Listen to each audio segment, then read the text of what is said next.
그 이론적인 거를 해볼게요. 글쓰기는 생각과 논리의 흐름이다.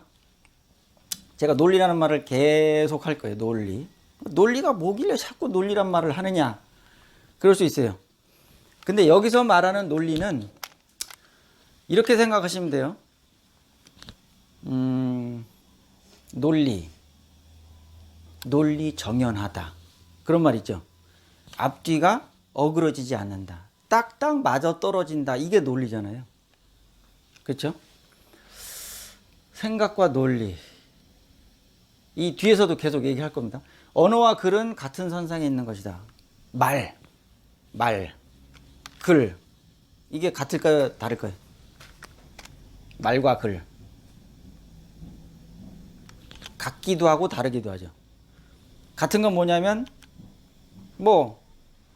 같은 게 훨씬 더 많아요.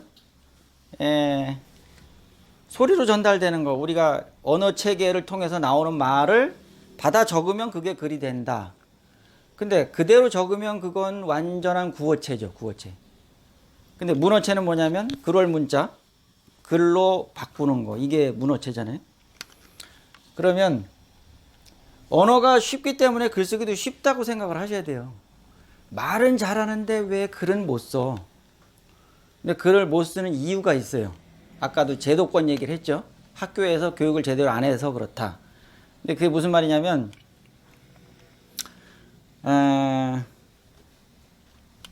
말을 내가 태어나서 지금까지 얼만큼 했는지 생각해 보세요. 전체 양을 생각해 보세요. 어마어마하게 많죠. 하루에 몇 마디 정도 할 거예요. 그 숫자로 셀 수도 없어요. 하루에 이제 뇌를 연구하는 과학자들은 뭐라고 하냐면 하루에 뇌에서 생각하는 가지수가 몇 개냐. 24시간 동안 5만 가지라고 그러죠. 5만 가지. 5만 가지 생각을 한다 그러잖아요. 생각은 많이 하고 말은 그거보단 적게 하지만 말한 양이 어마어마하게 많아요. 그러면 여러분이 지금처럼 백지를 앞에 이렇게 놓고 글을 쓰는 시간은 몇 시간이 되세요? 다 합쳐보세요. 태어나서 지금까지. 몇 시간 될까요? 별로 없죠. 잘 생각이 안 나죠. 그래서 못 쓰는 거예요.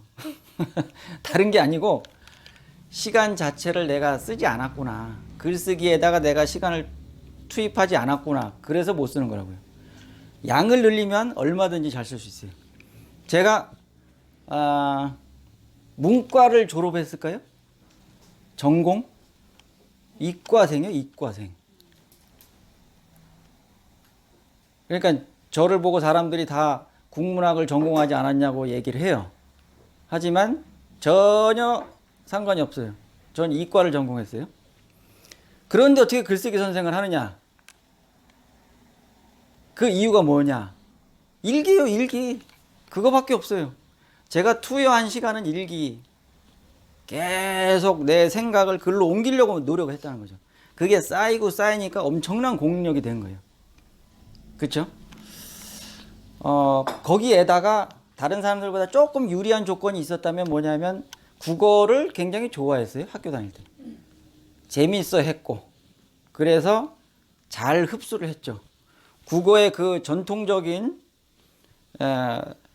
문법, 표현 방법, 그 학교에서 가르치는 거를 정상적으로 공부를 했기 때문에 정상에서 벗어나지 않았죠. 정상적인 교육을 받았고 거기에다 내가 글쓰기를 엄청나게 해대니까 상승작용이 일어나는 거죠. 그래서 저는 국문학과를 졸업하지 않았어도 충분히 그 능력을 갖고 있는 거예요. 여러분이 이과를 졸업했어도 얼마든지 제 수준이 될 수 있다고요. 시간만 많이 투입하면. 그렇죠. 제가 그렇게 했으니까 여러분도 가능한 거죠. 구어체 문어체 얘기가 좀 길어졌는데 어순을 제대로 맞췄어라.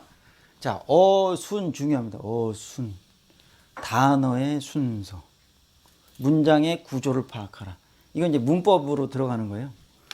자, 어순이 얼만큼 중요하냐면 이걸 보시면 돼요.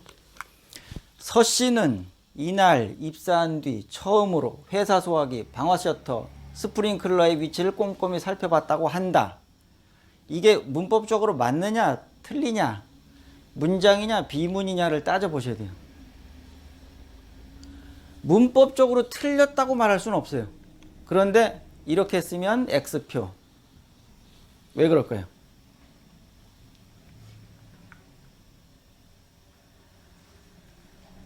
이 문장을 뜯어볼 수 있는 능력이 있어야 돼요. 판별하고 분석하고 고칠 수 있는 능력이 있어야 돼요. 그래야지 글을 잘 쓰는 거예요.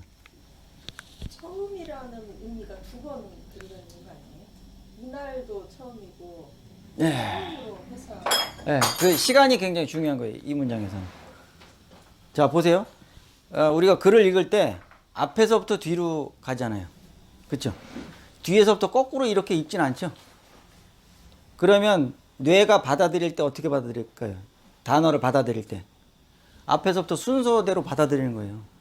그렇죠? 이거 건너뛸 수는 없단 말이에요. 그러면 여기서부터 여기까지 읽었을 때는 뭐라고 생각할까요? 예.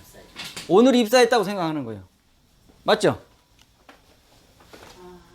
맞죠? 근데 더 읽어보니까 뭐라 그래요? 읽어보니까 그게 아니네? 내가 생각했던 게 아니네.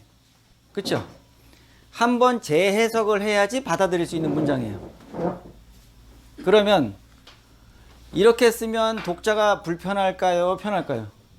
불편해요. 재해석해야 되니까. 그쵸? 시간도 더 걸려요. 이상해? 다시 한번 읽어. 그럼 한 문장을 두 번 읽어야 돼요. 그러면 읽는 속도도 떨어지겠죠. 만약 여러분이 글을 쓰시는데 이런 게 정확하게 돼 있지 않으면 다른 문장을 쓰실 때도 이런 습관이 나타나요. 그죠? 초장에 딱 잡는 게 중요하다고요. 그래야 이런 실수를 반복하지 않을 수 있다는 거죠. 밑에 거 읽어보면 서씨는 입사한 뒤 처음으로 이날 그랬죠. 자, 입사는 언제 했는지 안 나와 있어요. 이 문장에. 90년에 했는지 2000년에 했는지 몰라요. 하지만 옛날에 입사했는데 시간이 흘러서 이날이 됐을 때 발견했다는 거고, 이 문장은 뭐냐면 이날 입사한 뒤 어쩌고 저쩌고 이상하다 이렇게 되는 거예요. 아시겠죠? 그래서 제가 어순이라는 얘기를 했는데 단어의 순서는 그만큼 중요한 거예요. 이게 여기 붙느냐 여기 붙느냐 이거에 따라서 의미가 좀 달라질 수도 있고 완전히 비문이 돼버릴 수도 있고 독자를 헷갈리게 만들 수도 있다. 그래서 정확한 문장을 쓰는 버릇을 하는 게 굉장히 중요하다는 거죠. 그러니까 예. 콤마를 붙이면 돼요. 콤마 붙이면 되죠. 예, 이날 콤마 찍고, 그죠? 입사한 뒤 처음으로. 예, 그 뒤에 그 비슷한 문제가 또 나옵니다. 자, 경찰관이 소리를 지르며 도망가는 도둑을 쫓았다. 이 밑에 거 보지 마시고 요거만 딱 보면 이상한가요? 안 이상한가요? 이상해요. 어느 점이 어떻게 이상한지를 아셔야 돼요. 소리를 지르는 게 경찰관인지 도둑인지 분간이 정확하게 바로 짧은 시간에 간파를 하셨어요. 이럴 땐 박수를 치는 거예요. 네. 자, 영어에도 있고 국어에도 있는데 컴마가 있죠. 컴마. 여러분이 영어 배우실 때 어떻게 했냐면 영어 선생님이 주로 그런 말을 해요. 독해할 때 끊어 읽기를 잘해라. 많이 들어보셨죠? 끊어 읽기가 뭐예요? 의미의 단위가 끊기는 거예요. 의미의 단위. 그러면 끊어 읽는다는 것은 이 단문일 때는 상관이 없어요. 복문이고 장문이고 이 길어질 때가 문제가 되는 거예요. 나는 간다 그럼 거기 끊어 읽을 게 뭐가 있어요? 아무것도 없죠. 그건 단문이라는 얘기죠. 주어 동사 한 번씩 나오는 건 단문. 주어 동사 그다음에 and 나오고 주어 동사 또 나오면 이건 복문. 그죠? 중문. 그다음에 또 복문. 이런 식으로 나오는데 자, 경찰관이 소리를 지르며 도망가는 도둑을 쫓았다. 딱 읽어보니까 경찰관이 도둑을 쫓아갔네. 소리를 지르면서 쫓아갔네. 도둑은 도망만 갔네라고 생각하죠. 근데 다르게 생각할 수도 있어요. 경찰관이 딱 끊었어요. 소리를 지르며 도망가는 도둑을 목적어예요. 여기서부터 여기까지가 목적어. 주어, 목적어, 동사. 그럼 어떻게 되는 거예요? 경찰관을 쫓아간 거고 도둑은 어떻게 한 거예요? 소리 지르면서 도망간 거예요. 그럼 이게 대상이 달라진 거예요. 누가 소리를 질렀냐도 달라진 거예요, 지금. 문장 하나를 갖고. 그렇잖아요. 그러니까 그 문제를 해결하려면 어떻게 해야 되느냐를 생각해야죠. 자, 한번 딱 읽었을 때 정확하게 독자의 머릿속에 의미가 들어가게끔 하는 게 글 쓰는 사람의 의무예요. 그걸 친절한 글쓰기라고 하죠. 친절한 글쓰기. 친절하게. 독자를 생각하면서 글을 써라. 그게 제 강의의 핵심이에요. 독자를 생각하지 않고 그냥 글을 쓰는 거는 그거는 그 글쓰기 능력 향상에 전혀 도움이 안 돼요. 모든 글은 독자가 있어요. 일기 빼놓고는 다 독자가 있어요. 그쵸?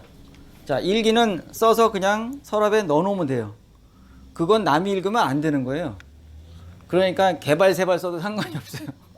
남이 안 읽으니까. 그런데 일기 빼놓고 나머지 글은 다 뭐예요? 독자가 있죠. 글을 쓰는 목적이 뭐예요? 내가 써서 그냥 읽고 치우려고 하는 거예요? 그건 아니죠. 편지, 그럼 받는 사람이 있어요. 수필, 그러면 읽을 사람이 있어요. 소설도 누가 읽어줘야지 소설이지. 나 혼자 쓰면 그게 무슨 소설이야. 그렇죠? 그러니까 독자가 읽고 정확하게 흡수할 수 있어야 돼요. 그 대전제를 가지고 하시면 되는데, 만약에 여기는 목적어 자체를 요걸 몽땅 들어서 주어 앞으로 빼버린 거예요. 그러면 헷갈릴 일이 하나도 없어요. 순서대로 읽어나가니까. 여기서부터 여기까지라는 게 목적어를 알거든요. 그죠? 그러니까 구분을 지을 필요가 없어요. 경찰관이가 앞에 있었는데 이거를 뒤로 빼고 목적어를 앞에 다 끄집어내 버렸죠. 그죠? 그 다음에 경찰관이 이제 컴마 찍는 방법도 있어요. 컴마 찍으면 이거는 분명히 이제 나눠졌다는 의미가 있으니까. 경찰관은 소리를 질렀고, 그 다음에 지르면서 쫓아갔고, 도둑은 도망만 갔다. 이런 의미가 되는 거죠. 컴마를 찍는 방법도 괜찮고, 아니면 목적어를 앞으로 몽창 들어서 빼버리는 방법도 괜찮죠. 이런 거는 중의적인 표현이라고 해요. 문법에 있어요, 이게. 국어 문법에. 모르셨죠? 국어 문법에 이게 있어요. 중의적인 표현을 삼가라. 이렇게 읽으면 독자가 헷갈린단 말이죠.